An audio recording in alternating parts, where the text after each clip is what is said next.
നമുക്കൊപ്പം ശ്രീ ഹരിശ്രീ അശോകൻ ചേരുകയാണ്. ശ്രീ ഹരിശ്രീ അശോകൻ, മലയാളത്തിൻ്റെ അമ്മ മുഖം ഇനി ഓർമ്മയിലേക്ക് മടങ്ങുകയാണ്. കവിയൂർ പൊന്നമ്മയുടെ വിയോഗ വാർത്തയാണ് താങ്കളോട് പങ്കുവയ്ക്കാനുള്ളത്.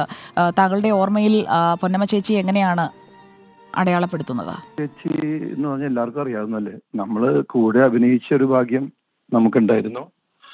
അതിനേക്കാൾ ഉപരി എൻ്റെ ഏറ്റവും വലിയൊരു ഭാഗ്യം പൊന്നമ്മ ചേച്ചിയുടെ മകനായിട്ട് അഭിനയിക്കാൻ എനിക്ക് ഭാഗ്യം കിട്ടി. അമ്മായിയമ്മ എന്ന പടത്തില് കുറേ സിനിമകളിൽ ചേച്ചിയുടെ അഭിനയിച്ചിട്ടുണ്ട്.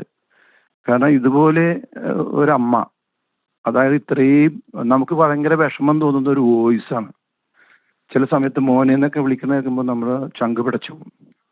അപ്പം ചില സിനിമകൾ, ഇപ്പോൾ കിരീടം, അങ്ങനെയുള്ള സിനിമകളൊക്കെ നമുക്കാണ്. തനിയാവർത്തനം, ഇതിലൊക്കെ തനിയാവർത്തനത്തിലൊക്കെ വിളിക്കാം, മോനെ എന്ന് വിളിക്കുമ്പോൾ തന്നെ നമുക്ക് ഒറ്റ വിളി മതി നമ്മൾ കണ്ണറിയാൻ.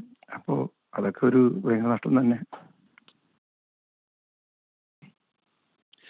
വളരെ നന്ദി ശ്രീ ഹരിശ്രീ അശോകൻ. അറിഞ്ഞത് ശ്രീ ഹരിശ്രീ അശോകൻ, കവിയൂർ പൊന്നമ്മ ആശുപത്രിയിലായിരുന്നു.